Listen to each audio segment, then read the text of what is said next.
been a while now since I've done one of these, but it's time to get back into it. We have a whopper of a cringe thread from the shithole subreddit. It has been acknowledged on my subreddit. This is my subreddit fulfilling its purpose here of putting a bit of a counter to the absolute bootlicking bollocks that has become accepted and normal on the shithole sub. And he brought it to my attention by making a post about it, and he said, some random guy, he said, dystopic Warhammer thread thanking CA for not selling cosmetic DLC content, and then he lets the fucking post speak for itself, and he flared it correctly with bootlickers. I love this shit. So let's look at what was actually said on the thread, and then we'll go to the post on my subreddit, and then we'll examine the 195 comments on the post itself. So the post reads, 8 days ago, so we're getting to this a little bit late, more than a week ago, but I've been busy, and this was always on my mind. I was always going to get around to it. It reads, in the body of the post, Warhammer 3 Flare. It reads, it's in large part to due the fact that we have wide-ranging and crucially microtransaction-free cosmetic control over the Demon Prince. Think of literally any other game in the market right now. How many don't offer cosmetic content packs for custom characters? I can barely think of one, even among Warhammer games. At no point will any Warhammer 3 player ever have to look at the demon customization screen and see anything locked behind a paywall. That level of, and then he puts in quotes, generosity from CA and Sega must not go unpointed out by us fans, as formerly basic things like character customization has over the years been taken out of games to be sold back to gamers piecemeal. Sega and CA could have sunk to industry standards and gave us crappy base demon body parts that launched to entice us to buy a Slaneshi themed outfit pack for $10 after the game was out for a month, but they didn't. And everyone knew it was good that they didn't, but I'm not hearing any talk about how good it is that they didn't, and I hope they don't ever in the future. So he's making a post where he basically throws himself upon the mercy of the fucking publisher, because that's who honestly calls the shots here. Let's be real. And can you imagine if one of them saw this and thought, holy shit, are we just letting money slip through our fingers by accident? Look at how stupid these little peons are. They think that we're being generous to them. It's simply an oversight that we can now correct. Let's immediately adjust to match the market temperament and start milking these people at the cost, the tiny trivial cost, of not ever having them make cloying, supplicating posts like this on fucking subreddits that are just bootlicker hives. What a massive cost, what a high price to pay for no longer having this oversight that means we don't take advantage of this. Man. Alright, let's go back to the original post and see what the 41 comments on my subreddit make of this. So I'm going to go over the immediate reaction to how despicable this is on my subreddit, and then we'll start sifting through the fucking garbage on the actual post. So let's go to top rated comments. Why bother with MTX microtransactions when you can sell consumers an infinite number of $10 lord packs and $20 faction reskins? Yeah. They're obviously doing what they think is most profitable, because that's their sole motivation. They've made that abundantly clear. They've made that fucking obvious. And I think it's about time we started going through the list of shit that CA have done that shows that profit is their only motivation. The only thing that dictates their actions is profit, and if you think otherwise, you're a gullible fucking idiot waiting to be exploited. So let's start going through this, and I'm going to make a post on my subreddit, I think, highlighting this Google document, because I just typed this up in like 5 minutes. It's a cursory list, and I can surely have other people add to it. Without going into too much detail, maybe I could do a other section But if you want to add to this shit list of CA, that's what we're going to call it, the shit list of CA. If you want to add to this, then post on the thread on my subreddit, link will be in the description, and I'll be reading that thread and adding to the body of the post and the other. Alright, so let's start here. I'm going to periodically consult this list and go through it and examine each bullet point. So first of all, going back as early as possible, because my understanding, my perception of Total War is that the first 4 games were very good. They were efforted and novel and ambitious and groundbreaking, and they each attempted to do something really good. Shogun 1 was the progenitor, the one that kickstarted it. Medieval 1 was a refinement. It's kind of like Intel's TikTok cycle. You develop a new lithography and then you upgrade the architecture that gets built with it. So it's kind of like that. Total War 1 engine, Shogun 1, and then refinement with Medieval 1. Total War 2 engine, Rome 1, and then refinement with Medieval 2. And every single one of those 4 games, the first 4 games, are laudable and classics. It's only when you get to Total War 3 that the shit show begins and the shit list starts to have a reason to exist. So let's start with Empire. That's the 5th game. That was in 2008 or 9? 2009? Let's check. Yeah, 2009, March. So 9 years of making good games, 4 good games. Then the 5th one was a fucking broken mess that has never actually been fixed. It is abandonware. Not only is it a piece of shit in itself, which doesn't work properly at all, even though it was ambitious in its scope, they failed, they couldn't do it, they couldn't hack it, they didn't spend enough time on it, they didn't have a strong enough team for it, and they abandonware it. Not only that, but it introduced unit DLCs, because you could buy, some Indian, let's have a look, Empire DLC. Oh, look at that, it's right on the page for, it's right here, Special Forces units and bonus content. 4th of March, is that a launch DLC then, 4th of March 2009? I didn't buy this. I heard that this was a pile of shit, a disaster, a train wreck, and steered well clear. I basically skipped it. I remember I torrented it and played it, and it was fucked, and then I deleted the torrent and just forgot about it. And it took a lot for me to actually try Shogun 2. I was late to Shogun 2, but Shogun 2 worked, and I was quite happy with Shogun 2, of course. So we've got, let's find it, so it sells a ship, Rangers, that's light infantry, artillery piece, Gurkhas, Corso Terrestre guerrillas. Were they from? Spanish.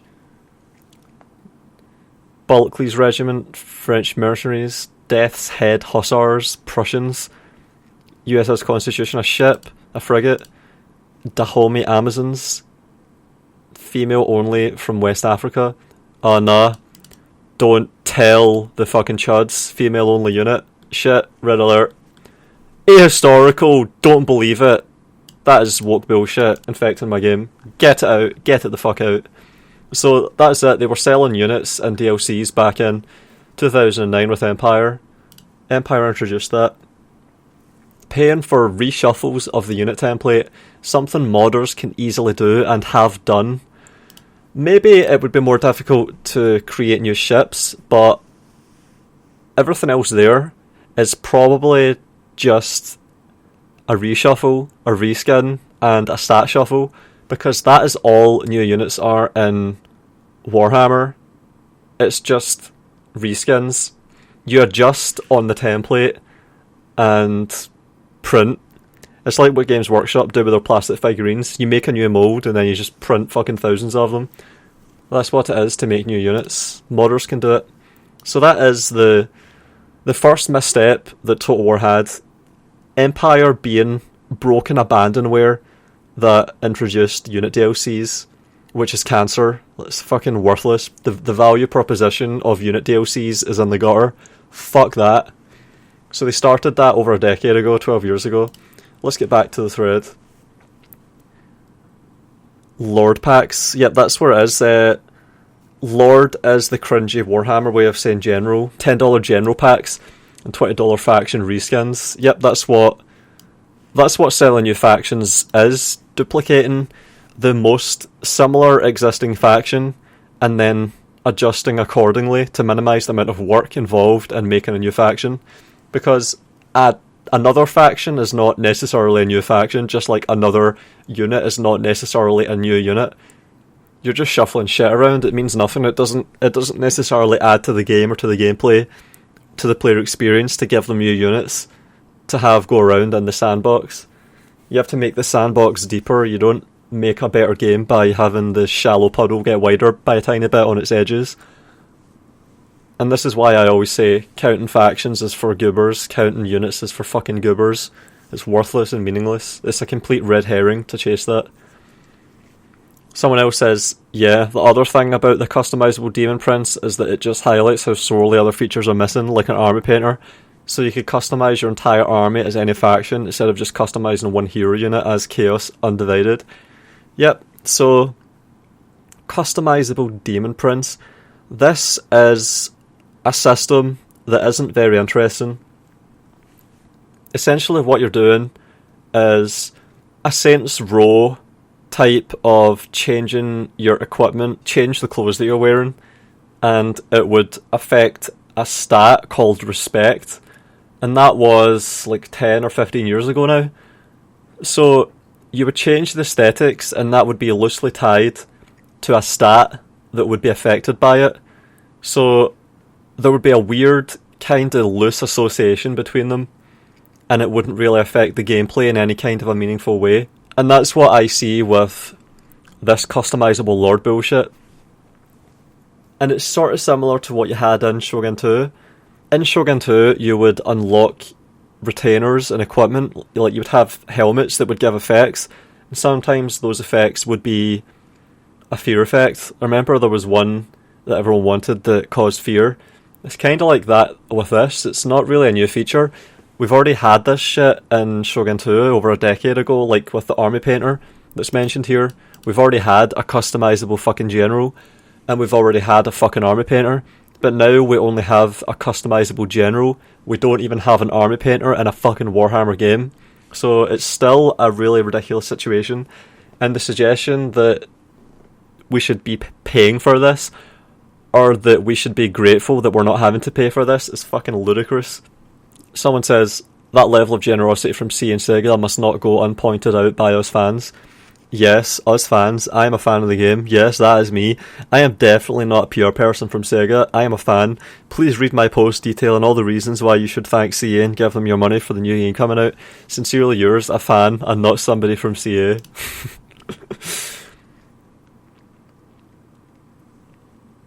And then someone says, well, I mean, they could have gone that route but didn't. Considering most game companies are adding MTX stores, it's nice that CA is not. And then Dia Al-Hanai says, alright, let's commend a company for not going down the path of rampant monetization. Why on earth should we be handing out points for something like this? Or has the standard sunk so low that a person or company that doesn't choose to be sleazy and greedy in every possible way is deserving of appreciation? Since we're on that path, can I be rewarded for not being a thief? Exactly. This is the most obvious reductio to counter this bullshit. If we were to go around commending people for every shitty thing they didn't do, it would be completely implausible. When do you ever do that? When do you ever express gratitude to someone for not doing something that would be shitty that you expected them to do or that they could easily do? When do you ever see someone that could have easily taken advantage of someone at great personal cost to that person getting praised for it? You don't. It's not really a testament to moral character if someone, for example, doesn't rape an unconscious woman, what the fuck? You're not going to say well done for not raping them. You're going to be like, of course you fucking didn't rape them. Of course you're not a fucking massive piece of shit that would do that. Fuck's sake. Can I be rewarded for not being a thief? Yeah. And also, implicit in this, can I be rewarded for not being a thief? Implicit in this is that game companies might withhold from engaging in disgusting behaviour, expecting to be commended publicly like this on their fucking forums. See how this is just a completely unhealthy dynamic, completely? It's just a completely dystopic situation to be commending for not engaging in unethical, shitty behaviour. If you say no, can I be rewarded for not being a thief? If you say no, well, I'll insist that there are plenty of people out there committing theft, and my choice to not commit theft must be recognised and appreciated. Exactly. That's what I'm getting at. Sarcasm aside, well, it could be worse is a huge enabler for companies that are constantly pushing the envelope on monetization schemes. Exactly. Back when the horse armour fiasco took place in ancient times, yep, I was there and I bought that bullshit because I had no idea what it was. It was a new thing, DLC, and I wanted, as much as anything else, to see what this was. It sucked. It fucking sucked. It's the worst DLC I've ever bought, I think, and you can imagine I haven't really bought many of them. There were plenty of people who argued in defence that it's only cosmetic, dude, and, well, it could be worse. What was the result? It became worse. Surprise, surprise. Yep, I still remember I would start new games in Oblivion, and I would have a ritual that I would do. I would discover the fucking Mehrunes Razor place and get that sword. It's the best one-handed sword in the game. I would get that. I would go to the orrery place and I would harvest all the fucking nirnroots and all that shit, all the herbs. It turned the game into a pay-to-win ritual that you would have to do, where you would just have overpowered shit at the start of the game for free. It made the game feel very weird. It was very out of place and very strange. It felt like I was cheating to get all this stuff. So when you make it not cosmetic, it's cheating. And the only way that can really even work to have a pay-to-win cheating game is for the game to be multiplayer, so that you can at least feel superior to all the poor bastards that are getting fucked over by your overpowered shit. Because if you're cheating in a single-player game, spending your money to cheat, it just feels pathetic. And you start to wonder, couldn't I just have this game on PC and get all these DLCs for free and have all these mods that are even better than these DLCs? And guess what? That's exactly what happened. The idea of fucking hideouts in Elder Scrolls games that you buy with DLC, that really aged like shit. So it started out with horse armour and it turned into pay-to-win hideouts with overpowered loot. So what was the result? It became worse, surprise, surprise. When you look at the current state of monetization in the industry, from loot boxes to season passes to the grind that entices pay-to-win purchases, how do you think we even got to this point? It was a long, slow descent into the status quo, enabled primarily by customers who were either ignorant or thought it wouldn't get that far.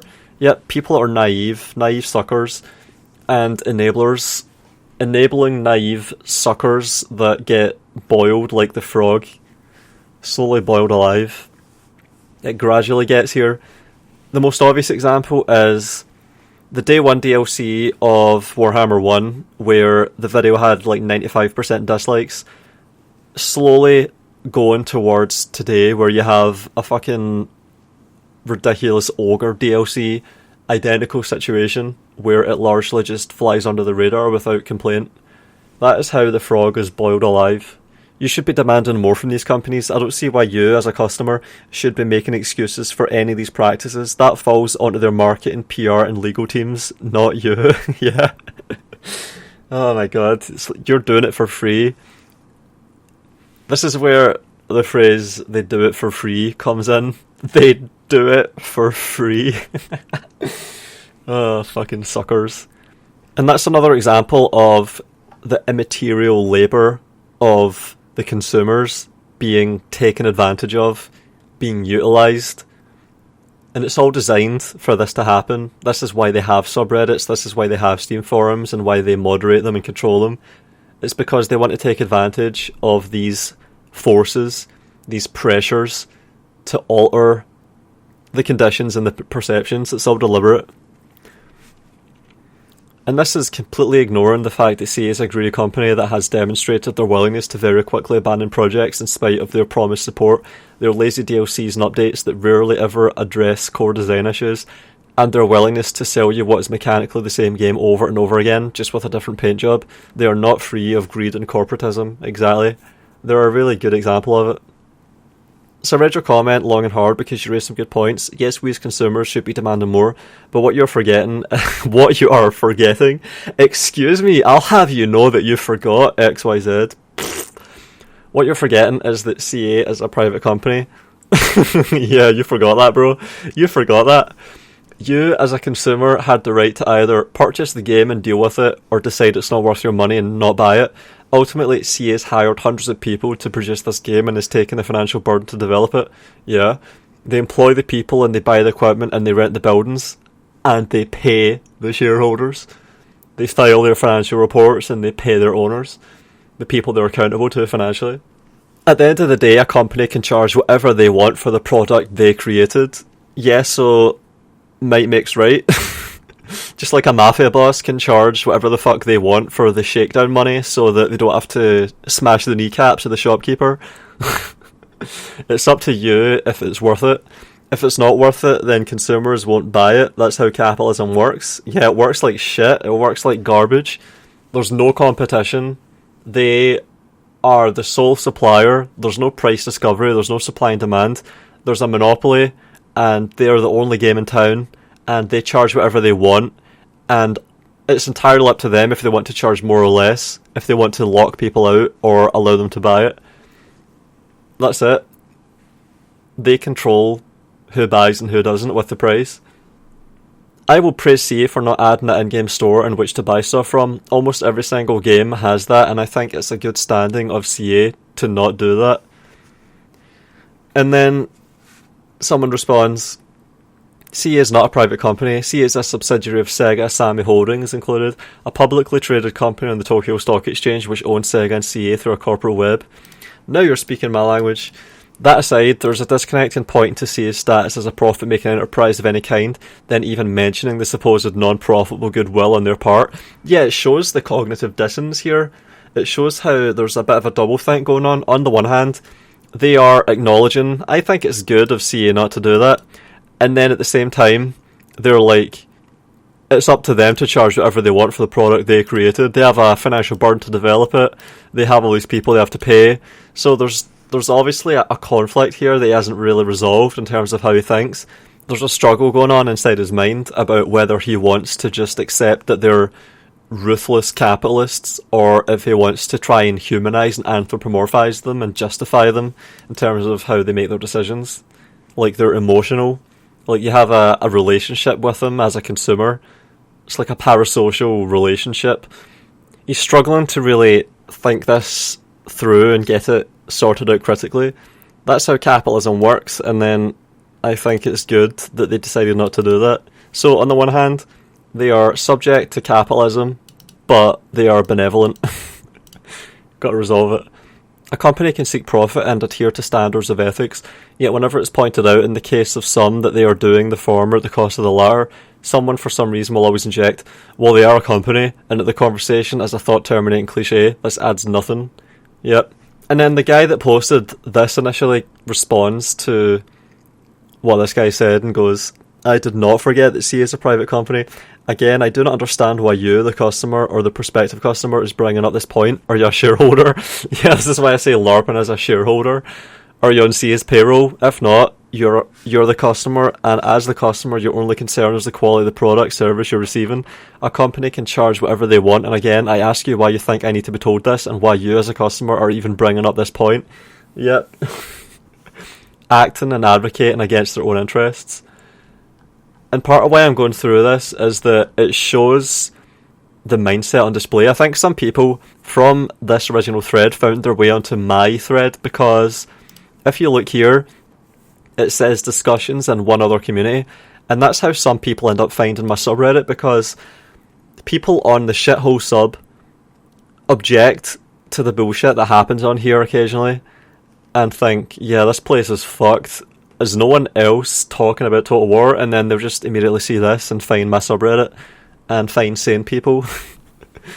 So there's definitely some crossover. That's why I'm reading out what's on this thread. There's only 41 on here compared to 200 on the shithole sub. So that's some going. 40 to 200, they're only 5 times more active than we are, even though they have 300 times the people on the sub. Not bad.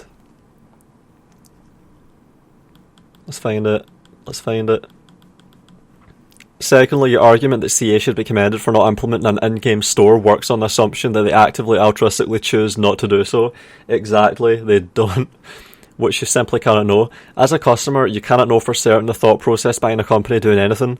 There are many possible explanations for any given action. Yeah, they'll have a whole team of analysts of every kind of specialisation feeding into all of these decisions. So to try and reduce it to they are just being nice is always going to be wrong, and it's always going to just be completely naive. It's like the phony fucking Twitter accounts that you see from Wendy's or McDonald's or Burger King or whatever the fuck. These are fucking 25-year-old women that know meme culture that are being paid to just try and do memes that will make headlines so it'll raise brand awareness. That's what that's all about. But so many people... I'm going to get one up. So many people see this fucking shit and think that it's personable and that they do it just to be funny. That's not it at all. If the person managing this account stops making headlines and stops getting a good reputation and raising brand awareness for the company that pays them, and look, they're doing memes here, they will get fucking fired.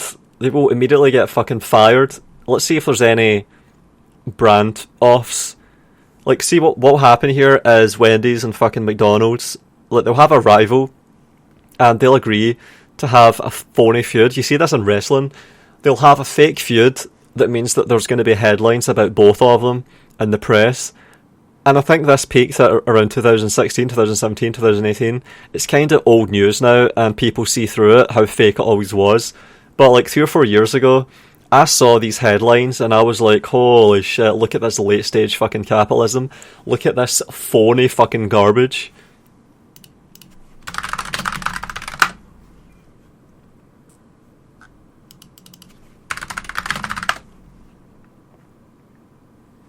Look, this shit here, this is all fucking fake. And I remember even CA did one of these by accident where they managed to get...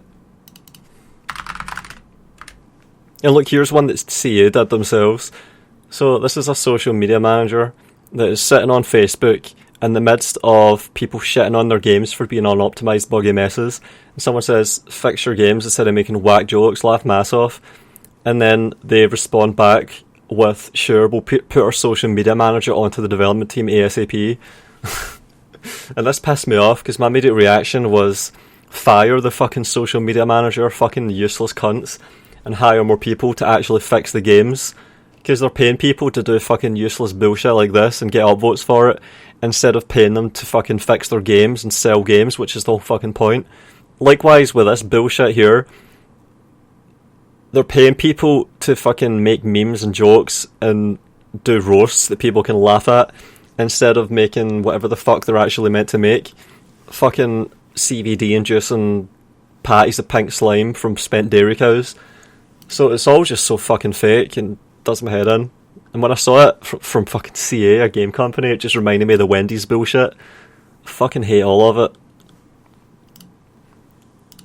Yeah, so that just shows it's all contrived as fuck. It's all ultimately ruthless and phony and fake.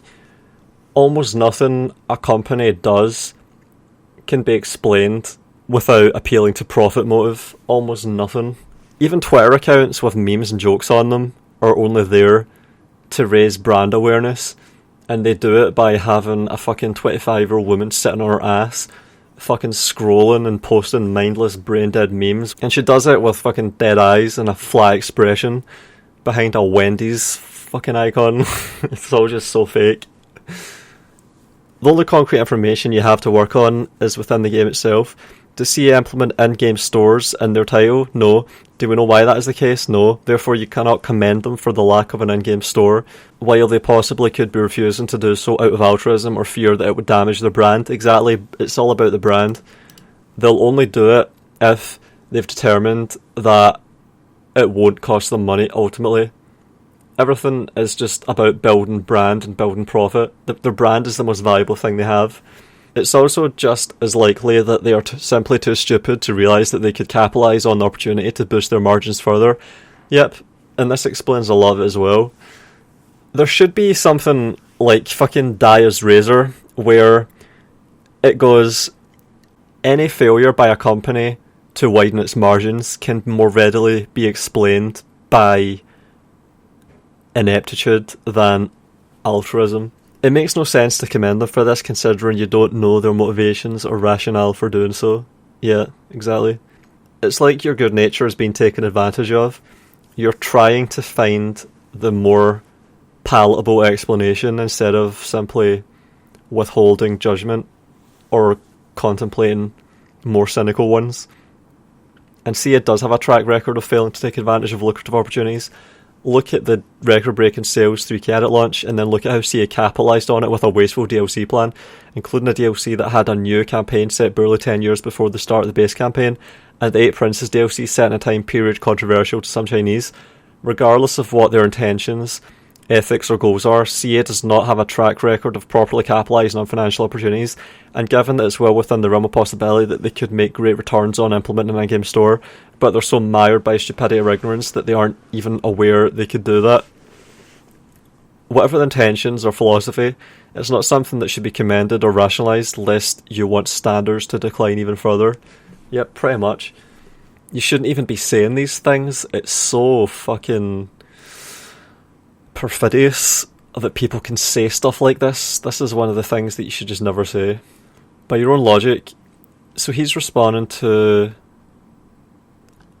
that guy there, and he says, by your own logic, it would have been nice of them to add such a store as it would give you, the customer, more opportunities to choose to purchase more things or not. They as a company put in the time and effort into making the product. It's simply up to us to choose whether or not to purchase anything from said store. In fact, it would be really neat if they actually offered to sell access to the store, from which point you can then choose to purchase things within the store. Hell, I'd even be happy if they made it a recurring payment in order to gain access to the store. That way I have more choices, which gives me a great idea. Instead of buying things from the store, maybe just rent them out to us for certain periods of time. Even more options.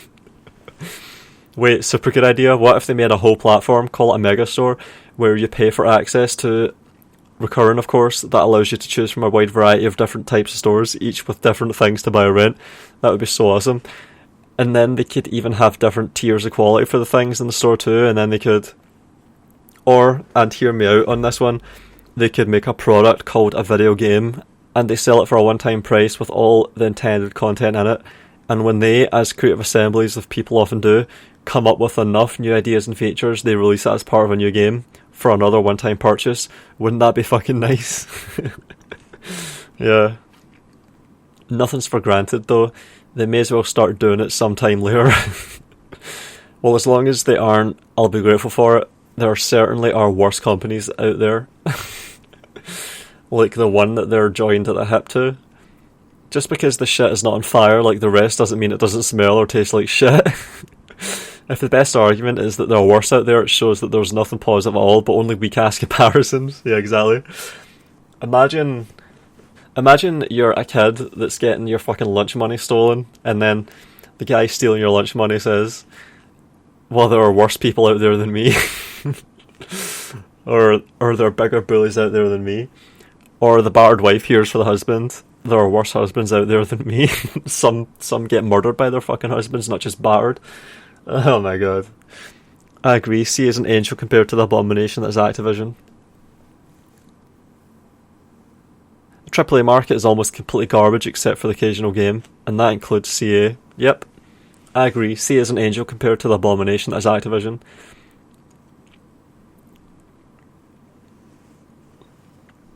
and that goes on shitting about Activision and Microsoft. Well, it's not like Warhammer Total War still at full price. Oh wait, it is.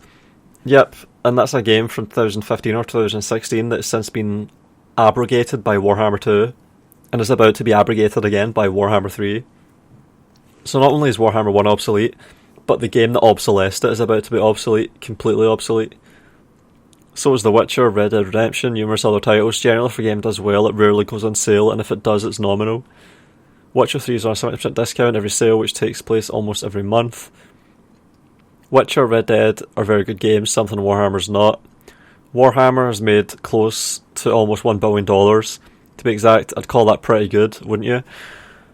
Oh man, it's so funny when people use these obviously fallacious lines of reasoning.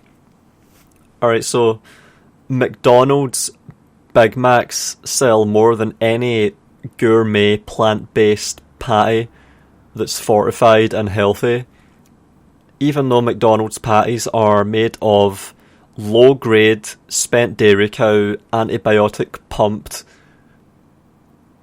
pink slime bone scrapings. Like, the lowest grade possible sells the highest, sells the most.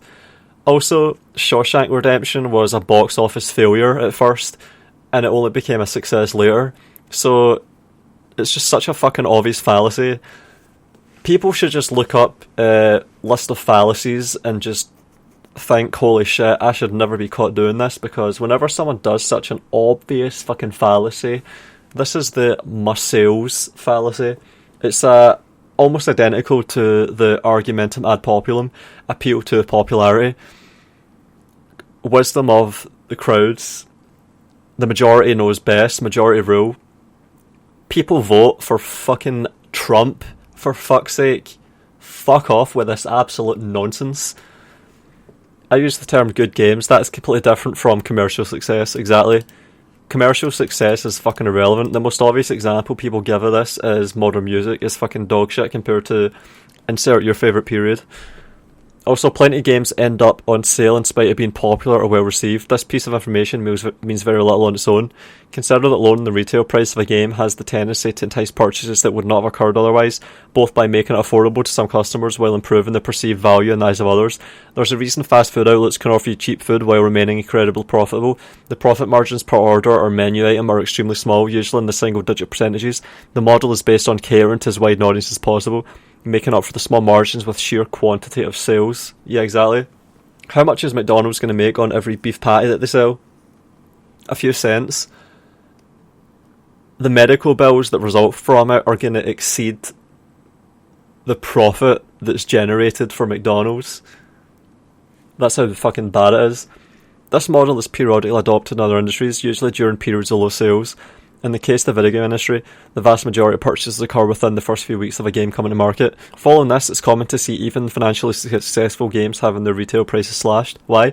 Because at this point, they would find more revenue in selling more copies at a lower price. The more dedicated customers will already have paid full price, and now the price cut will entice purchases from more skeptical customers who would have spent no dollars in the game. Measuring the quality of a product by its popularity or financial success is moronic. It demonstrates a complete lack of understanding of economics. The tobacco industry is worth close to $1 trillion. Does that mean tobacco products are good for you? Exactly. It's another way to just show how retarded that nonsense is. Show something that's obviously bad in almost every fucking way imaginable. Tobacco. So instead of going the complete bankrupt way as a dev, they only go half the way at the moment. I mean, making 3 games and selling them right now for €108, the base games, and €108 the DLC, and that's without DLC cost for Warhammer 3, is not them trying to wring as much money as possible. Yep, that's like $400 or something. If you add it all up, it's like $400. How the hell can you say that they're not being really greedy? How the fuck have they done 5 or 6 games worth of effort with the Warhammer trilogy that they're on right now? No fucking way. How many full-time staff do they have, and how much are they getting paid? The standards of video games enthusiasts is so fucking low nowadays, it's vomit-inducing. And then I responded to this. Imagine you're being held hostage and have a gun to your head, and you're there thanking the kidnapper with a gun to your head for not killing you. Meanwhile, every hour, one of the hostages gets taken away and shot. You're one of the last hostages, and you're still there grateful to the kidnapper for being nice enough to not kill you, while the ransom they asked for gets higher and higher, and while your gratitude at not being killed becomes even more conspicuously cloying and snivelling and whimpering and fucking weak. That's what these fucking bootlicking idiots are. Fucking pathetic. So, obviously, you've seen that I am describing Stockholm Syndrome right there. Fucking textbook. That's exactly what it is. You're grateful to the person that you're at the complete mercy of and that is taking advantage of you and using you. You're grateful to them and you're sympathising with them. That's exactly what this is. I found this thread through Reddit's related community posts, and I gotta say I'm happy to see some voices agreeing with what that original thread is downvoting me for saying. So someone found their way here. It's staggering that people think they should be thanking someone for not treating us badly, as if the constant threat of them doing it and deciding not to is something I should thank them for. It's completely absurd to me. Exactly, that's it. That's the situation in a nutshell. And then I saw that and said, you frequent a complete shithole of a subreddit. Good luck out there. Take a deep breath before you go back under. Yeah, I keep getting downvoted by petty, passive-aggressive people who can't even respond to what I say. Only helps prove to me that what I'm saying has merit if they can't even respond to it, just downvote. Don't worry, I forget everything I post here on a daily basis. Press S to spit. Alright, let's look now at the actual fucking posts on this fucking shithole subreddit, on this absolutely nauseating thread. Alright, so let's see the tone completely shift away from largely sane people that are on the ball and actually understand what the fuck is going on, to a completely controlled forum where dissenters get banned, where their posts get removed, where critics get smeared. Speaking about myself right fucking there. And let's see what the discourse is like on here. It's been a few months since I made one of these videos, so let's see if much has changed. Remember, we're right before Warhammer 3's launch. It's only a few weeks away. So let's see what kind of a bootlicker frenzy they've been stirred into. See, you have a model that I can get behind, even if the overall cost is objectively high. A base game with a lot of improved content and features, followed by a ton of DLC to flesh out the races, units, and to fund constant improvements. So this is goober-like faction counting, unit counting, and to fund constant improvements? Nah. Let's go back to the list of shit CA did wrong, because I've only covered one of these so far. We've got a lot to go through. Made Napoleon instead, so they could resell a smaller version of Empire. So after Empire was a train wreck on launch, and after they barely patched it to fix barely anything, they released Napoleon, which was almost the same. So it was only in Europe, it wasn't a global map, which is one of the improvements that Empire brought. Because back when people were playing Rome 1 and Medieval 2, people were all still in this phase of, whoa, can you imagine Africa, the new world, India, China? Oh man, if only we knew how China would go. Back then, there were so many possibilities. There was so much that Total War could do. So getting Empire with its massive map was really ambitious and cool as a concept. The execution was just crap. And Napoleon is a massive regression from that, I would say, a massive step down. You're going back to these small European theatre settings, which is understandable, of course, but right after Empire, it seems to me like, even if it was planned, even if they always intended to do it like a miniature derivative game, a standalone expansion, it's always going to just seem kind of pathetic that Empire remained broken and they made this. If they can make a game almost identical and have it mostly working, why couldn't they go back and fix Empire? Why did they leave it up to Darth, who they treated like dog shit? Oh yeah, that's something I could add in there. Fucked over Darth. There we go. Yep, so if you go into Total War Center, you can see Darth being disgusted and just noping the fuck out of Total War forever, and then going over and making his own games. Good on him. and that was because he spent years fixing their games for them. Empire is the most obvious example. He had to single-handedly try and fix the absolute dog's dinner that CA made out of Empire, and he did his best with what he had to work with and the tools that he had, and a lot of people stand by Darth Mod and say it made the game way more playable. So, yep, they left Empire to Darth, and then they fucked off and made Napoleon, which was not as ambitious as Empire, but it was much more functional. So that's another shitty thing that they've done. It compounds the shyness, I would say, of leaving Empire broken and abandonware to just immediately go over and try and sell another full game when this one wasn't even fixed, when it was unfinished. So that's something shitty that they've done that was just purely profit motive and inappropriate and unethical, and a spit in the face for all of their loyal fans that had been with them for sometimes 10 years by that point. I was there since Shogun 1. So if I actually gave a shit about Total War when Empire came, when Napoleon launched, which I didn't because Empire made me distance myself and play Xbox 360, I would have been really fucking disappointed to see Napoleon come along instead of Empire being fixed.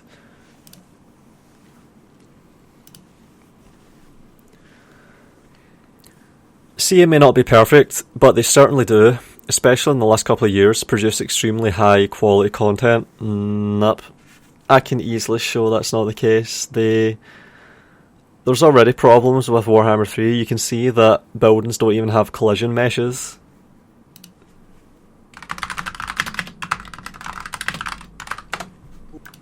Camera work when you hit N, for instance, or insert, big FPS drop. So there's still some optimization still be taken care of. Remember, the game's coming out in a month. It is a development in progress. There will be some firing all the way through that. All of those fucking range units are firing right into that building, and they're just going straight through it. So there's not even collision meshes for buildings in the middle of cities, and that is close to launch. It's a big deal, I would say, if you don't even have the geometry and the physics sorted at all. That is a mess. That should never happen. How did they let that slip through? That reminds me of reversing the height advantage in Rome 2. Jesus Christ, that is such a massive thing that I have to shit on it.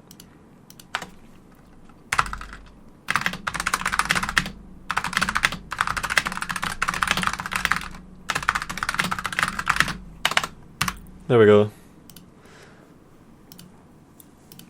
So the idea that there's extremely high quality content. Let's take a look at another one. There's something else that someone posted to my Discord. I don't even know what the fuck this means, by the way. I don't know what this means.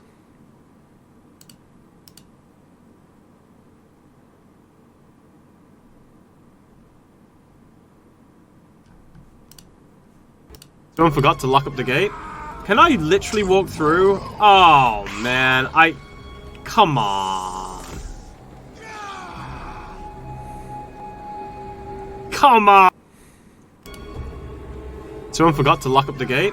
Can I literally walk through? Oh, man. Come on. Come on. I don't understand what the fuck any of that is. All I can infer from that is that there's a Chinese faction, a Chinese rip-off faction, and they have a Great Wall of China that the player could just walk through. Seems like I'm right.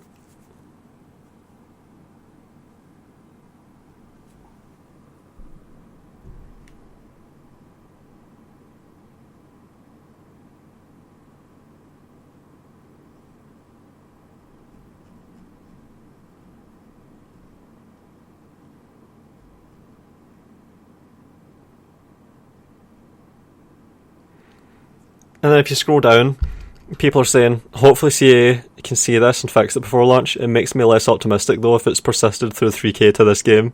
It persisted through Warhammer 2 and 3K. 5 years have passed, no way they fix it.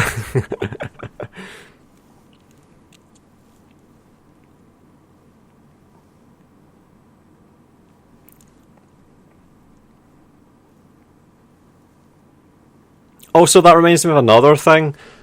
You couldn't even use archers in ambushes in Three Kingdoms. Let's have a look.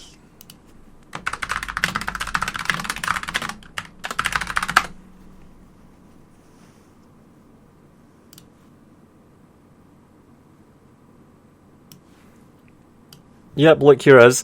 Possible ambush, archer, ranged unit bug. Also some starting Kong wrong, very hard tips. I noticed all my ranged units won't auto-shoot the enemy when I initiate the ambush. They just won't shoot, even when I ensure to enable their fire at will toggle before starting the ambush.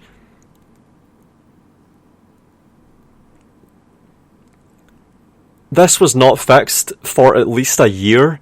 People bitched about this non-stop. I bitched about this. I bitched about it directly to the developers, I think. It took them a year, maybe even 2 years nearly, to fix this. So the idea that there's quality when the games are so buggy and broken, all the fucking scripting for all of the DLCs in Three Kingdoms are malfunctioning to this day. Let's have a look.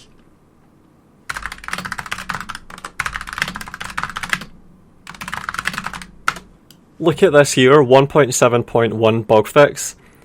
It's like the 10th, 3, 6, 9, 12, 15, 16th most popular mod. This mod made by all the community fixed 73 bugs that CA will never fix. Please let me know if the mod has any problems or if there are bugs you think we need to fix. Fix the bug that some characters that should be dead can spawn. Fix the bug that Nanmans have the wrong armour. Fix the bug that Leo-based special building won't provide militia replenishment after level 2. Fix the bug, fix the bug, fix the bug, just fucking bug after bug after bug. Hold firm ability has no effect. Fix the bug that level 4 mercenary building provide mercenaries slower than level 3. Fix the bug that banish or kill Emperor Jian doesn't have any effect. Man. So it's just bug ridden to shit, this fucking game, and I think there's even scripts that are broken too. Fix the bug that Zhongnu cataphracts has the speed of regular heavy cavalry instead of slower but heavier cataphracts. Cataphracts that move like normal cavalry, wow. Fix the bug that He Jin's bodyguards won't use their shield. Fix the bug that Yuan Zi can't recruit captains as Yuan Tan did. Jesus, there's just so many bugs. Yeah, quality my fucking ass, holy shit. Extremely high quality content. And this has resulted in a game that we all obsess over and want to keep playing. Some of you. The improvements made in Warhammer 3 over Warhammer 2 are IMO far more significant than the changes made in Warhammer 2 over Warhammer 1, and are also going to lead to an insane high level of high quality mods that will then put all of these new mechanics to good use for all races. CA are clearly trying to make this the final crowning glory of the trilogy, and despite their faults in not fixing some long-standing bugs and other annoyances, need to be commended for that. I don't care if the overall cost is high, it's simply an honest trade. They do quality work, they put a price tag, you buy it. Alright, time to go to the list. Started with blood packs with Shogun 2, left Shogun 2 bugged to hell to this day. Even the Hattori Day 1 DLC doesn't make sense, which is true. They sold a lot of unit packs for Shogun 2. That was where they took it to the next level. So they fucked up the balancing. I explained this, I think, in my video, The Gutting of Total War's Multiplayer.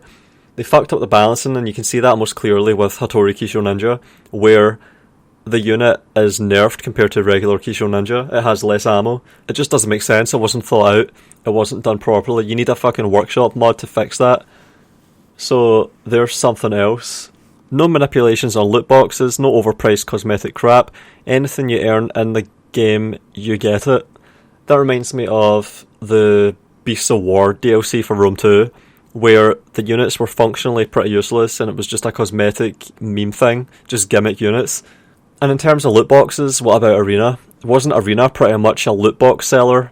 What about all the mobile games that they're going over to making now?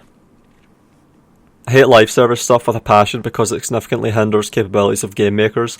They intentionally cut content into pieces and then sell half of it in the market. They've done that. They did that with Rome 2. Let's have a look at this list. Sold Ma 300. Wait. Made playing as Sparta, Greece, a pre-order DLC, cut it out of the game and locked it behind pre-order. That's what they did. Just like Hattori for Shogun 2.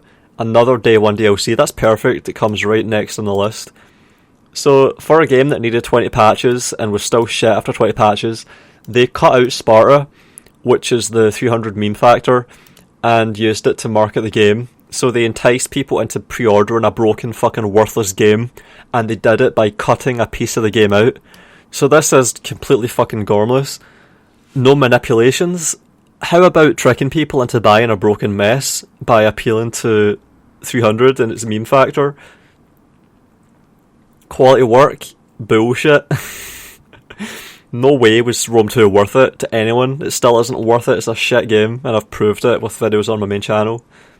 I hate live service stuff with a passion because it significantly hinders capabilities of game makers. They intentionally cut content into pieces and sell half of it in the market. I hope CA never gives in and keeps this business model. I don't. I hope they sell actual games at $60 or $50 and sell expansions to them that are worth $30 or $40 and then move on to the next game and build new engines for new games, instead of trying to have a shit game somehow fit itself, graft itself onto an engine that isn't made for it. Like Rome 2 trying to just somehow manage to work on the engine that was made for Empire, where it's just obviously not designed for melee combat. How about that? How about they design engines and infrastructure for fucking games and then make the games afterwards? If they can't afford it, then maybe they shouldn't be in the business. Maybe they should leave it to someone else. Given the playtime most people get out of Total War games, it's a fair deal, IMO. That reminds me of... did I not say something else over here on these threads? I think I said something else. Yep, here was my response to that however many hours argument. Oh, this dummy is amazing. You can suck it 50 million times before it degrades. That means that at $100 you only spend 1 cent for every hour sucking on it. A movie costs $20 and only lasts 2 hours. Buying this dummy sounds like great value to me. It's a steal. I've pre-ordered 5 of them. You don't see how much time is worth by comparing it to other completely unrelated activities. You figure out if something is worth $50 for an hour by looking at all the other things that cost $50 to do that for an hour. Video games that give you 1,000 hours for $50 are not that unusual. In fact, that should be the standard. It's a complete fallacy. Totally agree. I have over 2,000 hours in Warhammer 2, worth every penny. It's the one game that I purchase every DLC for without hesitation since the launch of the first part, and never once regretted it.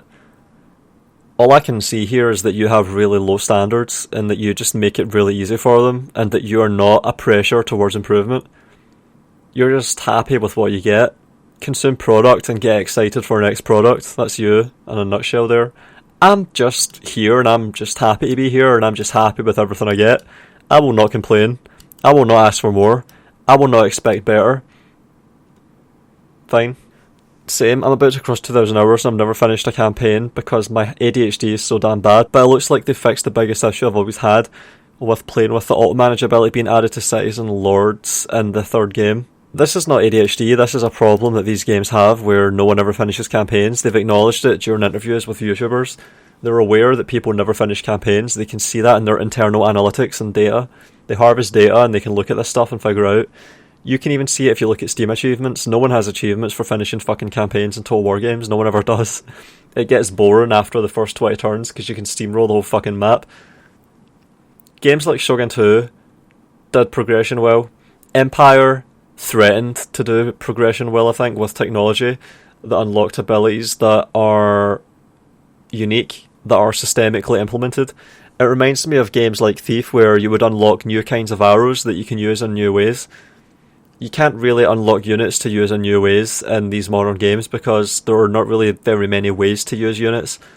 So buying DLCs for these games just buys you more bars that go up in different contexts. It just buys you different combinations of stats that just get typed into a spreadsheet. That's what you're buying. When you're buying this and you're happy with it, either you have a super autistic satisfaction being met, or you're just buying animations and textures that you like looking at. So that's just how it is. If you want to reduce it all down to what's actually going on, that's what I see going on here. And if you don't want or like the expansion, don't buy it. It's capitalism at its finest. Well, you have to have it in order to know if you like it. This doesn't make any sense. Most of us inhabit universes where you have things and then realise that you don't like them after you have them, as opposed to the other way around. And this is another thought-terminating cliche. And it doesn't say why this is fine. It's not fine at all. How's it fine? Because that means they're making products for people that are not getting to use them. They are not addressing their market. There's an addressable market that they are not catering to because they haven't succeeded at making something that you like. So that's a failure of capitalism right there, especially in a monopoly. That means that even in a monopoly situation where there's not really any competition, direct competition, people are still deciding not to buy. That's a failure, I would say, at its finest. This is a misconceived comment, surely. Could not have said it better. The quality is mostly getting better and better. They introduced beloved and requested factions while slowly improving the early releases too. Well, what I would say here is there's been less train wreck launches. The worst have been Empire and Rome 2. Nothing has been as big of a train wreck as those. So they are lowering the bar. They're obviously not being ambitious anymore. They're being really complacent and just doing the bare minimum to get people to buy. So this is not really a case of quality raising. It's more they're being less ambitious and doing the bare minimum, cutting features wherever they can get away with it, and people are having the bare minimum be met. They've never been getting less while paying more, and they're happy with it. They introduced beloved and requested factions while slowly improving the earlier releases too. They even throw in factions that have not nearly enough material to warrant the quality they present. Both Vampires and Cathy are good examples of this. Like some others I play the game with, at this point I'll even buy the DLC just to contribute to them making more. Fucking hell. Even if I do not personally have interest in all the campaigns. Frankly, it's one of the few instances where I would encourage milking the product or IP to the full extent. Holy shit. This is something you can quote. I'd encourage milking the product / IP to the full extent. Because so far they've done it in the best way possible. 77 upvotes on this fucking shit. I haven't really commented on upvotes so far, but this post has 900. 900 upvotes on this fucking cloying, supplicative bullshit. And then when you scroll down, you get 77 upvotes on this fucking shit here. And the upvote ratio is... I don't see a percentage. Where's the percentage of upvotes? I don't know. I'm assuming it's high. Fuck's sake. No other Warhammer Fantasy product comes even close to this game. Yeah, so your standards are rock bottom. Because as someone that can appraise Total War games really well, these are really bad Total War games. They are really bad real-time tactics games. Yeah, they keep raising the bar every time. Nope, they are constantly cutting features. You just saw that sieges are going to have nothing on the sieges of 20 years ago. The sieges in Warhammer 3 can't hold a candle to the sieges in Medieval 1 2002. Actually, 20 years ago they were bare. At this rate, Warhammer 3 might end up being the biggest and best fantasy strategy game of all time. Oh wow, there's an accolade. If they keep polishing and improving on the third game after launch, and I'm sure they will. As long as the DLCs are top quality content, and their changes are general improvements, along with FLC's other stuff to further improve their rep with the fans, I don't see this going wrong. Potentially it could buckle under its own weight, or be too daunting to new players, but that's an issue for the future.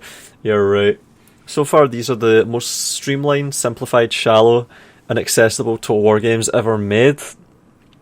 It's also important that Total War DLC tells you exactly what it is and what you'll get before you buy, and even at full price, an individual DLC is now outrageous. People will like to bring up it takes X dollars to get all the content, which is true, but that's the nature of releasing mostly high quality DLC for years. Are they supposed to just stop releasing DLC if the sum total purchase price of all the DLC reaches a certain threshold? Well, it's something they should keep in mind. It's kind of embarrassing if your game costs $40 and then all this crap that gets tacked onto it can cost another $500. That is just embarrassing. That is cancer. Everyone laughs at this kind of shit all the time. You see these truck simulator games where there's fucking hundreds of dollars or even pushing into the thousands of dollars of fucking tack. Absolute shite that you have to buy to have it all. See, if I saw a game had fucking $500 of DLC on it coming in little $5 pieces, I would not even want anything to do with the game. I would be like, fuck that. Not only that, but why, if I had any interest in the game, why wouldn't I just torrent all of that bullshit and save myself $500 for the satisfaction of knowing that I have fucking everything for the game?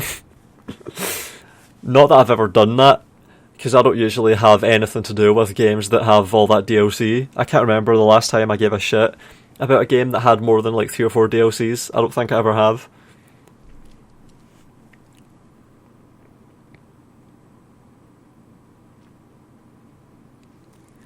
Tomb Kings is easily worth $15. Alright, so think about this. Tomb Kings is a faction, right? So you take the most... that's the Egyptian lizard faction, isn't it? So you take the most Egyptian looking faction, you apply new textures to the rigging and the models that you've made for that faction, and you tweak the stats to match the theme, and then you've got a new faction. You apply new scripts to the mechanics, that's what they call it, mechanics. So when the bar fills up, something happens. You apply new script into that, so you pay your programmers to do that. And after you've done all that and put it all together, you've made a faction. And that is meant to cost $15, which is a quarter of the price of a full game. Bullshit, that is not worth $15 fucking dollars. How much is the base game worth then, if a tiny little piece added onto it that's superficial, that doesn't make it deeper, that just widens the puddle, is $15? How much is a game worth? Hundreds of dollars? Thousands of dollars? Fuck off. The lore packs are easily worth $8. What? So this is a general that runs around and has slight tweaks to his units and his faction is $8? That is fucked. Fuck that. Fuck off. No way. No way. This is going back to the little hideouts that you would get in Oblivion. Fucking $8. It used to be like £2 or £3. That is not fucking worth it. Not worth it. This is worth it to people that fetishize tiny individual aspects of the games. This is the collector mindset on display. The toy collector mindset. So this guy has probably years of reading comic books and collecting little fucking plastic toys that are about this bullshit here. And he finally gets to see it animated in a fucking game. And then he thinks, wow, $15? I've already spent $450 on fucking figurines for this lizard bullshit. I've already spent $700 on fucking comic books that have these lizards in them. $15 is nothing. Now I get to see my little lizards running around. That is what he means by worth it. And this is what I mean by the standards are so fucking low. The expectations basically don't exist anymore in Total War because of this fucking consumer base. And since the idea is for all the packs to be a la carte, oh my god, like individual items on a menu in a restaurant, there's really no downside to skipping over lore packs that you don't want to play. Yeah, there is. It's the fact that the developers put effort into shit that you're never going to get to fucking experience. You're never even going to risk experiencing it. They're paying people to make shit that you're not going to get even though you've bought the fucking game. You paid $40 or $60 for a game, and then there's shit that's cut off that you're never going to get to use. That is the downside to it, for fuck's sake. The downside is that you got a smaller game, even though you paid the full price for the fucking game. If you have no interest in vampire costs and don't want to play as them, you're missing out on nothing by race you don't want to play by choosing not to buy. Yep, you're missing out on a better game where they could have put that effort into deepening the game instead of just making another puddle extension on the side of the puddle that you don't get any benefit from whatsoever. They could have made a fucking swimming pool. Instead, you've got a puddle deep ocean that you can only ever just tiptoe in. That's the cost of this model. That is the price that you pay for going along with this shitty model. This is contrasted with a company like Paradox, who has similar make DLC forever at mostly reasonable prices model, but whose games come more and more to rely on DLC content over time.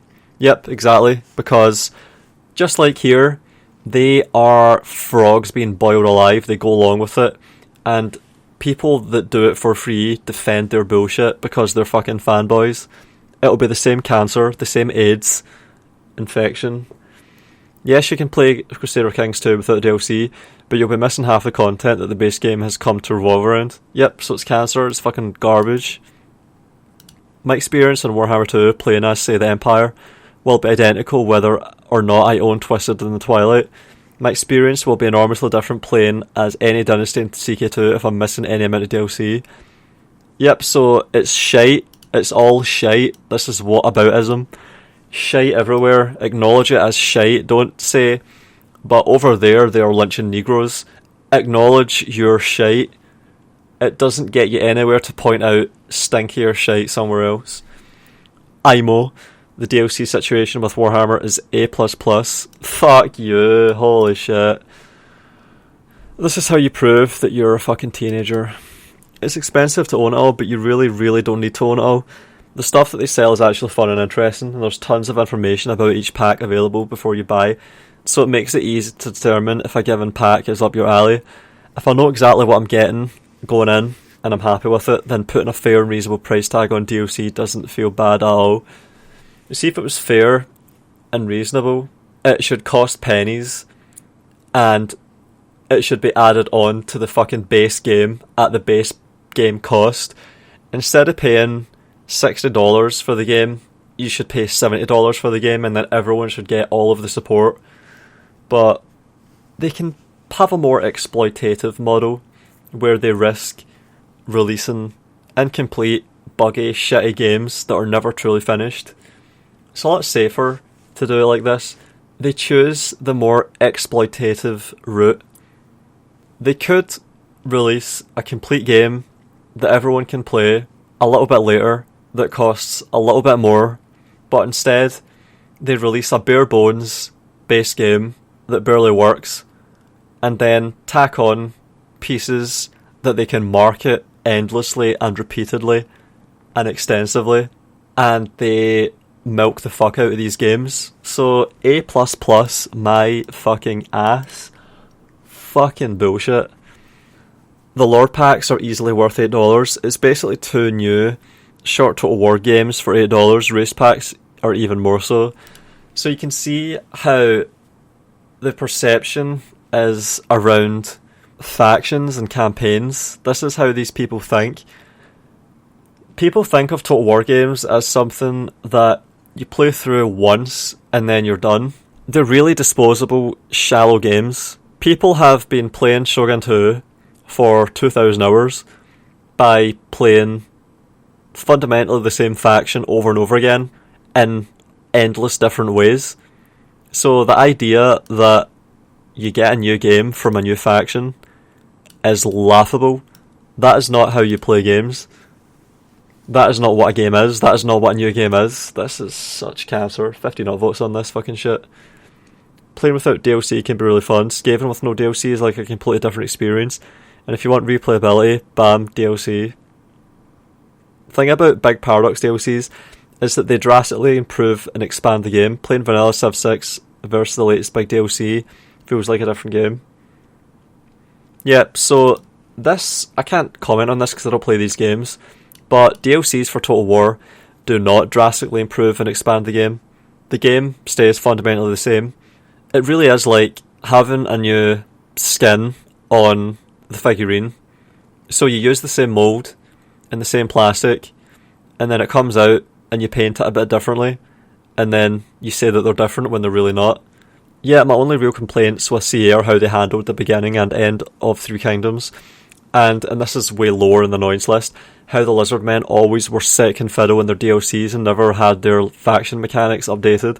That's downright great by gaming company standards. Alright, so let's look at Three Kingdoms. Abandon 3K to double dip it. Game is permanently unfinished and won't even have the Romance of the Three Kingdoms time period. Abandonware riddled with broken scripts and bugs that modders have to fix. There are Steam Workshop mods dedicated to fixing this abandonware, and I've already went over that. And let's go up to Attila. Shipped Attila and then didn't even patch it properly. Still runs like dog shit. I get 30 FPS in battles in Attila every time. When a melee starts, my frame rate plummets. The game is just fucking mess. I wouldn't even play it because it runs so badly. I'm hoping they will continue with updating some older races or updating them going forwards in Warhammer 3. Warriors of Chaos or Norska is a no-brainer, but say the Lizardmen or even Dark Elves feel like they could use a bit of love to change up the campaign mechanics and not fall too far behind the newer guys. They aren't in desperate need of an overhaul, but something to bring them up to the level of the newer content. Not high on the priority list, of course, but if they do it over the life cycle of Warhammer 3, I'll be happy. This is effectively the definitive version of the game after all. As well as CA improving the game, I think with all the new campaign mechanics, quality of life, modders will have a field day as well to improve the game and or certain races. Oh, and here's something. My complaint about CA is abandoning Thrones of Britannia. Every time I see that DLC option grayed out in the main menu, I feel hurt, haha. Honestly, I just wish they would go back and fix the bugs. Thrones of Britannia is still my favourite because of the time period, but I love them all. Yep, so they abandoned Thrones of Britannia as well. Let's have a look at this. Sold Thrones of Britannia and didn't bother properly patching it or even following through on the DLC plans. Abandonware the game and pretends it doesn't exist. Punished critics that said it sucked. Yeah, and that became a big controversy. rtotalwar was honest about it when he reviewed it and said it was shit, and he got blacklisted for it. So that just shows you don't really have to do anything to be blacklisted or have your early access removed.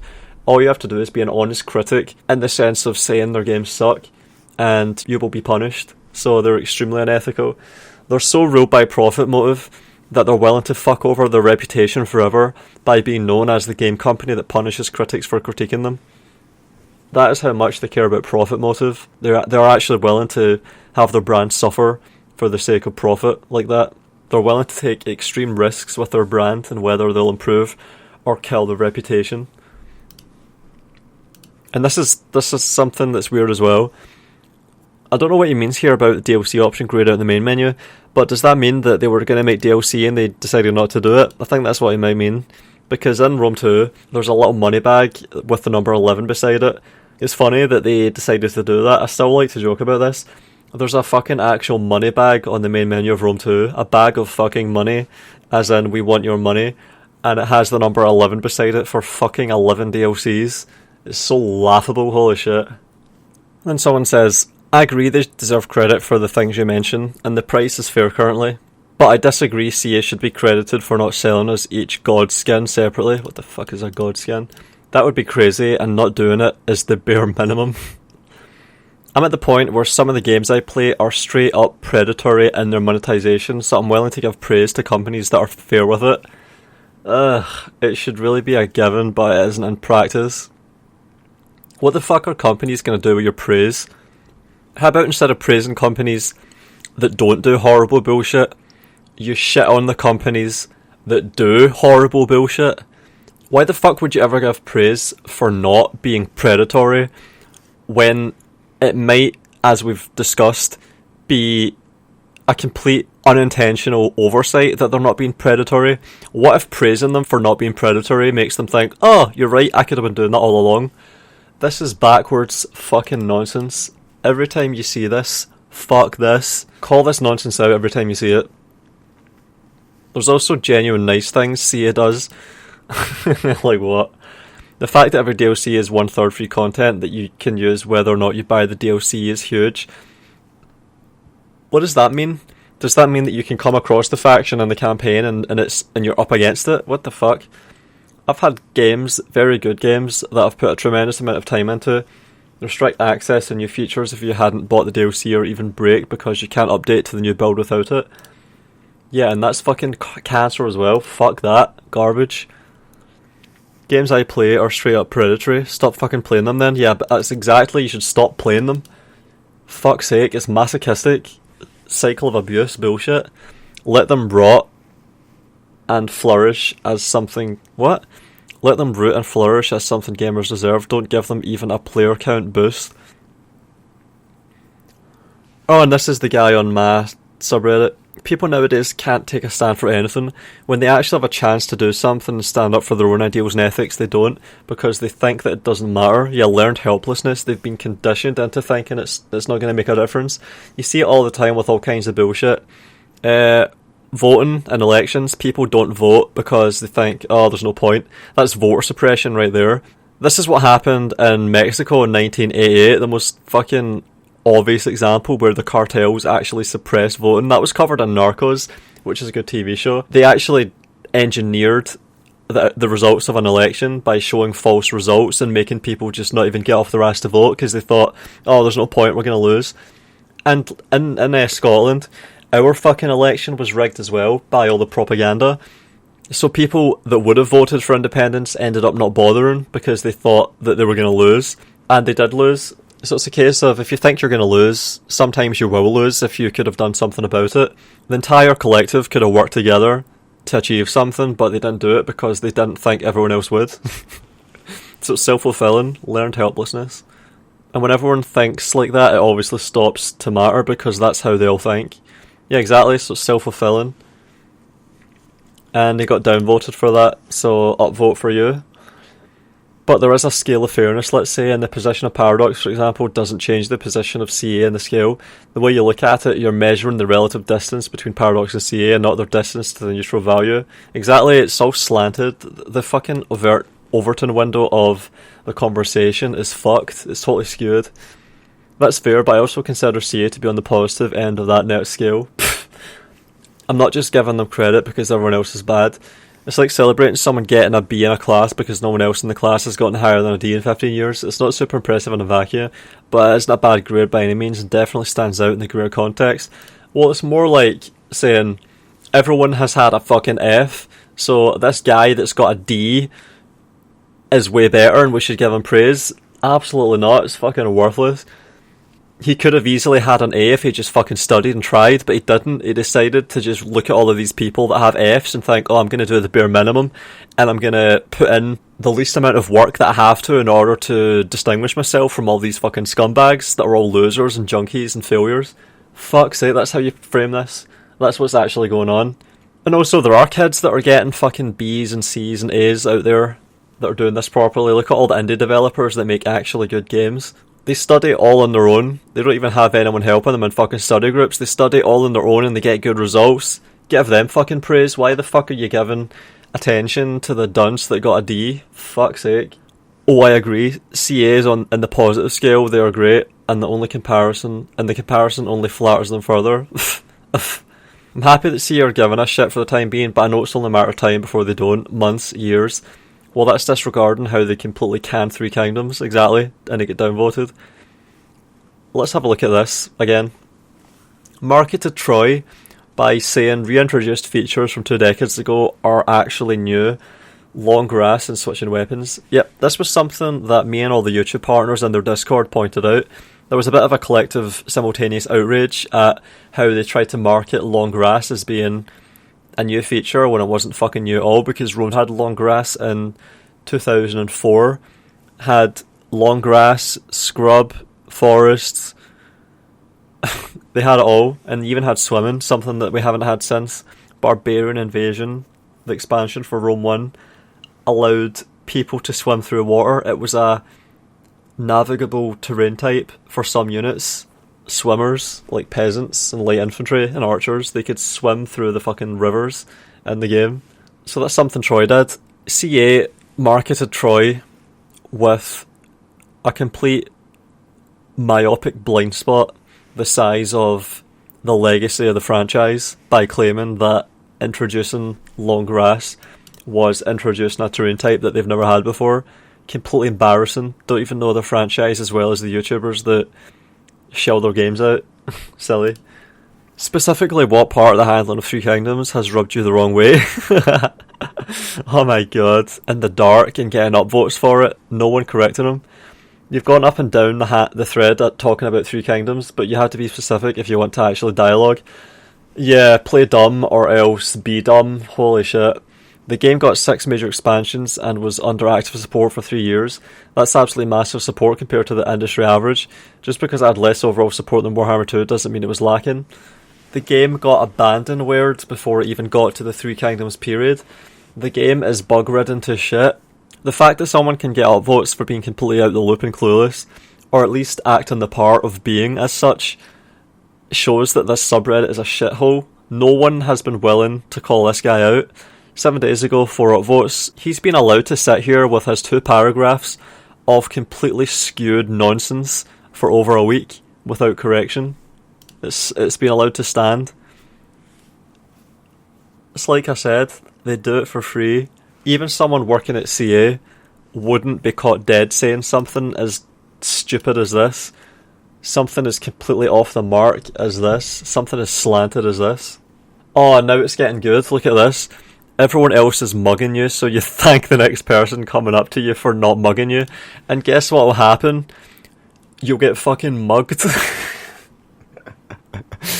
You're going to just put that idea into people's heads, which is what's happening right here. It's absolutely absurd. Imagine going through the town at night and one of the shittiest parts of the town where it's full of fucking drug dealers and junkies and prostitutes, and just going up to random people in the street and saying, thanks for not mugging me. How long do you think it's going to take before you get fucking mugged? Who's the person that's going to get mugged in that town that night? Was he abandoned Three Kingdoms a genuinely nice thing to do? Genuinely. I implore you, stop kissing corporate butt because they will never reward your loyalty. When they see that you're becoming more accepting of what they're doing, they will begin to push the limits of your acceptance in order to capitalise on it. Exactly, you're being exploited. It's a constant battle between the consumer and the producer for where the line lies. You need to set the line and constantly push back to get the most for your money. Anything that they don't have to spend to make you happy, they get to pocket and keep for themselves. And you outnumber the owners massively as the consumers. There are fucking thousands of consumers that get exploited for every millionaire sitting at the top laughing at them, pocketing all the profit. Fuck's sake, you have a responsibility to all of your fellow customers to push for what you're worth, to get your money's worth. Fuck's sake, doing the complete opposite, undermining the collective effort of all of the people you're in league with in terms of trying to get value for your money. Fucking traitor. So disgusting, despicable and pathetic. See, you've done these things because of pressure from the community, not because of their own volition or their own incentive. We made them because we showed them how it'd go if they didn't. They're still just barely keeping in line with what we want from them.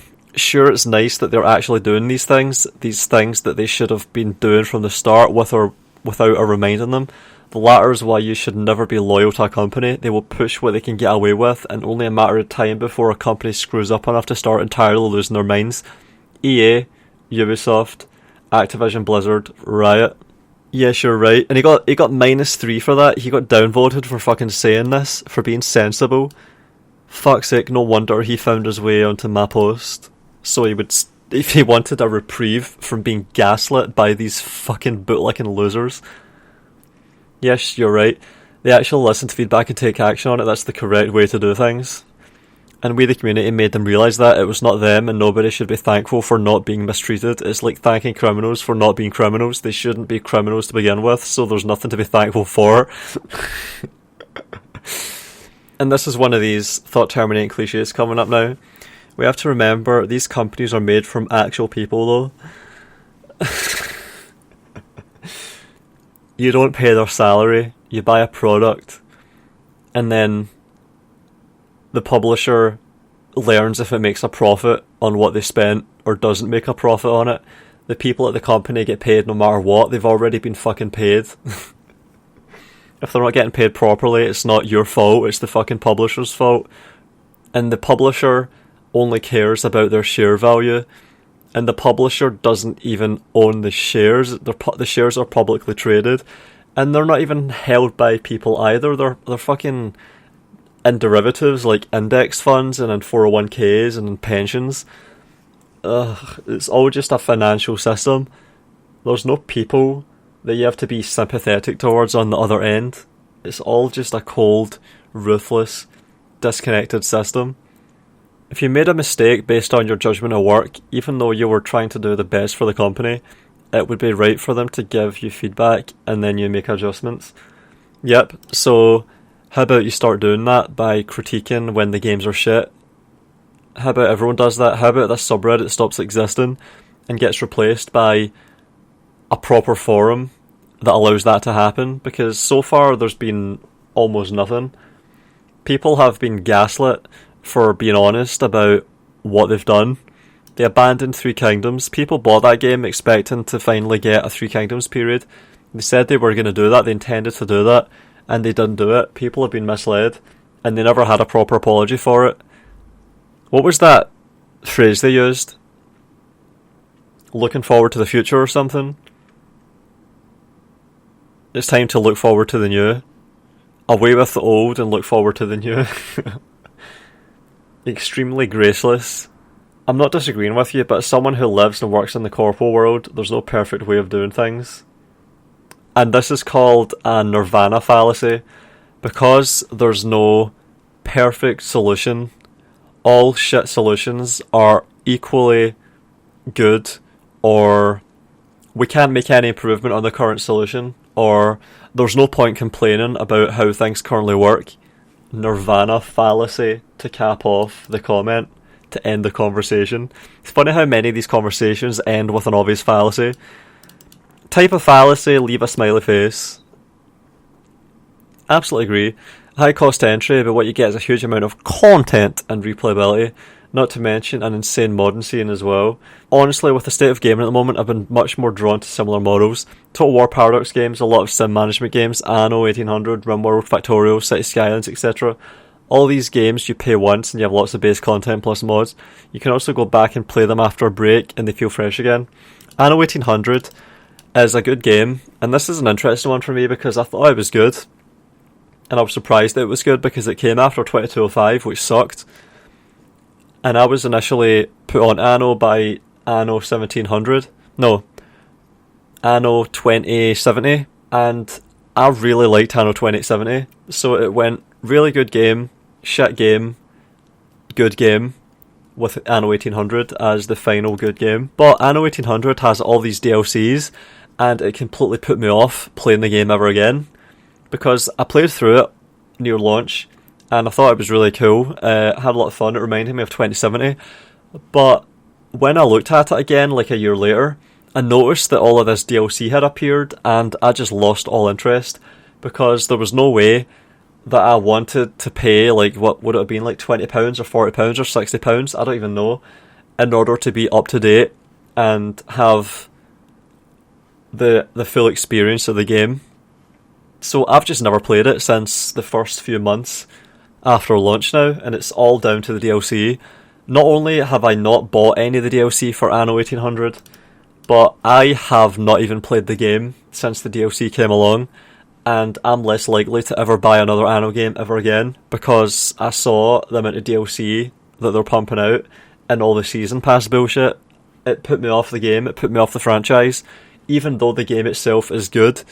So that's what happens.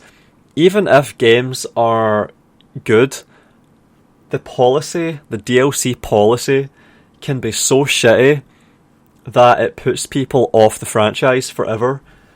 And people can see the bootlicking that happens because of the shitty DLC policy, and that can put them off the franchise too. And it becomes a cycle, a vicious cycle, where the franchise attracts more and more people with shitty habits, and the quality just goes down more and more and more, and it just self-reinforces into a fucking abyss of shit. And that's what's happening to Total War, I think. Let's see if there's any more posts that have a lot of upvotes. Oh, there is again. He's talking about Canon 3K. Exactly. Of course it gets supported for another 5 years. It's a massive cash cow for DLC. And I'm sure Games Workshop is happy about the advertisement for their next project. Not to mention the royalties. Yep, the royalties is a big part of Games Workshop's balance sheet now.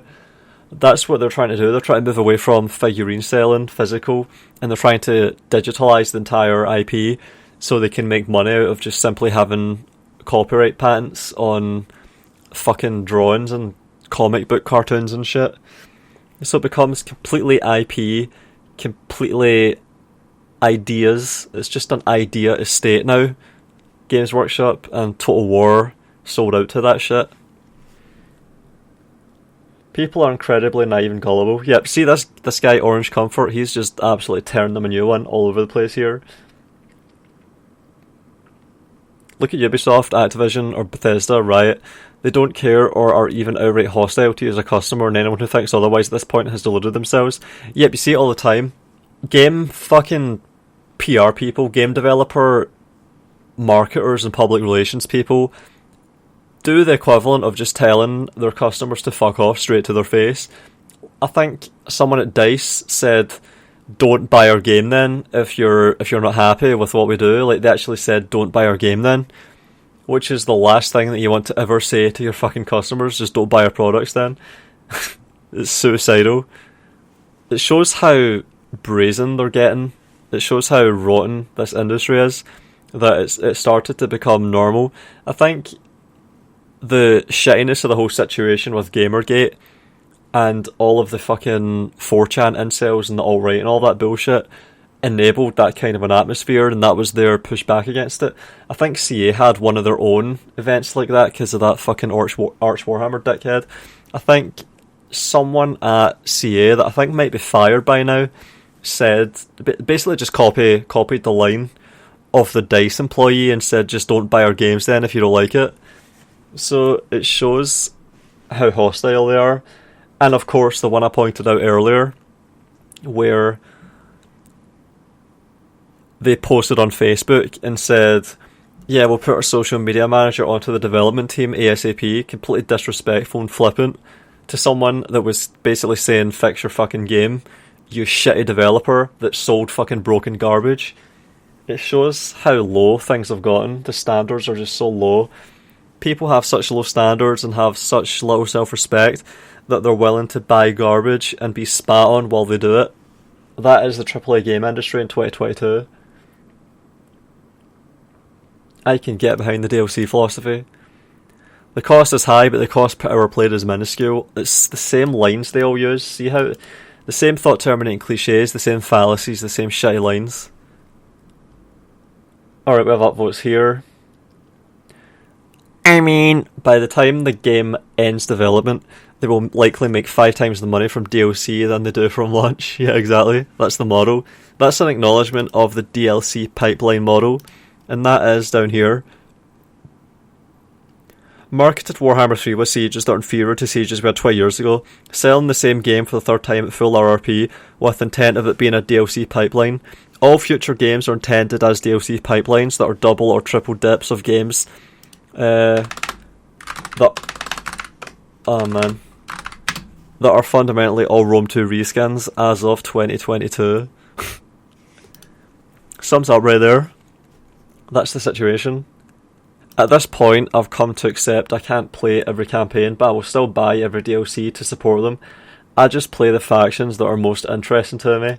My god, making donations to a corporation that is going to just buy back its own shares and pay out dividends to stockholders, who are people that have enough disposable income to save for retirement, have their own personal pensions, private pensions. Fucking hell, pathetic. Fuck's sake, where do you read shit as pathetic as this fucking shit? My god. Only on the shithole subreddit do you see fucking nauseating, cloying garbage like this.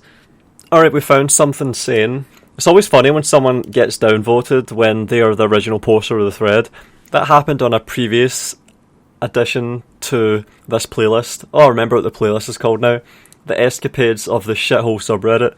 So on a previous episode of the Escapades of the Shithole subreddit, we had one of the posters of the thread that we were talking about that had massive downvotes on everything he said. So he posted something that got hundreds or thousands of upvotes, and then every single fucking thing he posted on his own goddamn post, he was just getting loads of downvotes, and it was hilarious. Look at this, people getting consecutively downvoted, so people are not even picking a side, they're just thinking, fuck these people and their fucking shit conversation. Oh man, that's funny. Oh man, look at this here. Got moderators getting involved. Talking about Battlefield 5.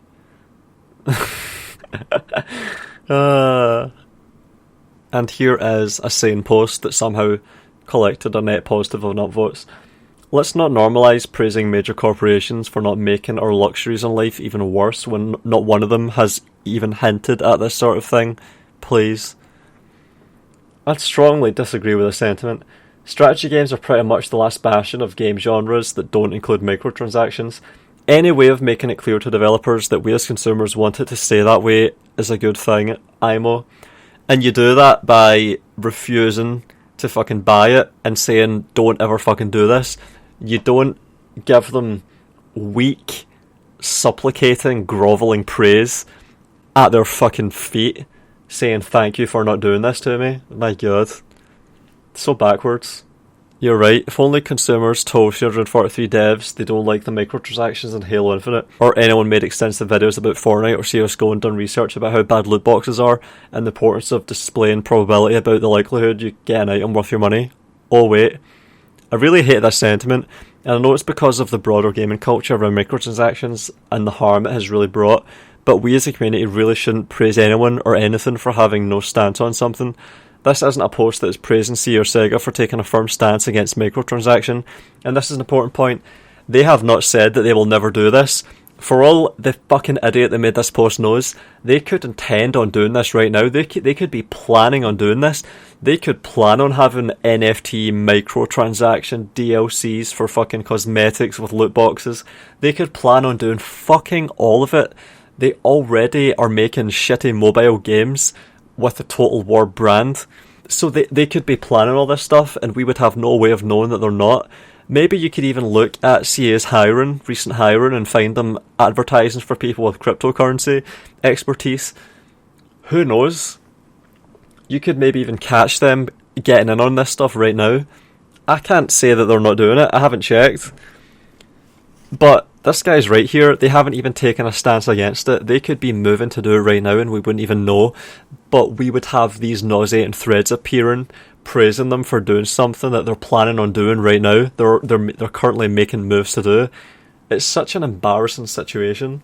They haven't taken a stance against it, so you can't praise them for not doing it. Because they could fully intend to do it. They could do it a month from now. They could do it a year from now after having read this post. It's such a fucking cringe situation. This is just someone saying, hey, they haven't done it yet, isn't that great? Like, really take an atmosphere here. In February, we're all going to play a game that has never existed for the first time ever. A game with fully functional independent Chaos God factions, an undivided faction where you're the player or the faction leader, and you get to choose which gods you favour the most. A game with a beautiful landscape in Cathay, a place that has little to no representation and Warhammer period, let alone in media. We have Kislev as a The game has so many huge leaps and bounds, and you choose to praise something that didn't even happen. I honestly feel like it is an insult to the amazing effort and work by the dev team, the amazing art produced by their graphics and art design teams, that instead of focusing on their hard work, you thank their CEOs and the people with no thoughts or care about the games that are made beyond their profitability for not making the experience worse for us. Like, this is my issue with this sentiment. I get it comes from a good place, but either use that breath for the good there is, or save that energy for the bad to come. Yeah, exactly. But all of those things have been praised a lot. And he's downvoted. Oh my god. Alright, I think I've got to stop here. We're still only about halfway down. Oh, look, talking about NFTs. Yeah, I think I've said everything at this point. I even covered the NFTs, so I've anticipated what is going to come on this thread. And I didn't even look at this thread. I saved myself because I didn't want another situation where I'm getting deja vu as I go down the thread. Corporate simping, advanced consumerism. This dude would probably thank CA if they pissed on him after they lit him on fire. Exactly. These are the expressions that I wanted to see coming up. Oh man. Yep, so if you want to see more of the cringe... Oh, here's one. Here's one, and this is a guy that's been on my subreddit, but I think he got himself banned for being a little bit too much of a bootlicker, and even he's here saying terrible post. You put it like we are at the mercy of companies, and they're just being nice by not implementing abusive business models. Reality, however, is that those business models only work if the customers actually play along. Now, how would you describe the communities of the games with the most skins? COD, League of Legends, Fortnite, etc. Yeah, that's why they get away with it. If anything, your post should be commending the community for barely managing to convince CA or Sega that implementing shit like that wouldn't go well, but posts like yours actually encourage them to do so, because you seem to be treating those business models like some kind of force of nature you can't do anything about. Imagine we would have constant posts going, thank God CA and Sega have not dared to implement abusive business models, because I would have to uninstall the game and never ever buy a product from those companies again. How would that be for motivating them to keep that course? Well, instead you decided for, thank you for being so nice you didn't implement microtransactions, encouraging them to realise, oh, so we could have, interesting. Screw you and your corporate simping. Yeah, this thread is a total joke. All I could muster is whatever, but I'm glad to see your post. And I'm glad I saw it as well before I stopped, because this sums it up really well. And I remember this guy pissing me off and getting banned from my Reddit for being a bit too much of a bootlicker, I think. So it seems like even people that have been caught bootlicking and defending the shittiness of this fucking garbage shithole subreddit and its repulsive, shitty fucking fanbase of consumer bootlicker losers. This is it. Bootlicking bootlickers. No one can ever object to the terminology I use when I describe this place, because they fucking eventually have to admit that it's all true. I was calling the people in this place bootlickers in fucking 2020 when I was getting brigaded and smeared and had flagging campaigns against my channel, and the people that were trying to question my attitudes are being made to acknowledge that this place is fucked. It is fucking worthless. The people on this subreddit are fucking corporate simps. And is it any surprise that when you critique the games themselves and say these games are fucking poorly constructed dog shit meant to appeal to lowest common denominator, garbage player bases, is it any surprise that they get fucking smeared by this place? Doesn't seem like it. It just seems like the more time goes on, the more I get vindicated, and the more this place shows itself up as being a fucking shithole of rabid consumer loser figurine collectors that are about to lose their shit. They're an inch away from losing their collective minds at all times. It's a ticking time bomb, and it's dragging the quality of the games down. It's dragging the quality of the discourse down, and it's just enabling everything that's wrong with Total War and with gaming in general. It's a symptom of the cancer of the AAA gaming industry, this place, and nothing shows it better than posts like these. And the cherry on the top for me was seeing someone that's I think previously denied how bad this place is, or at the very least cross swords with me, putting it in its fucking place.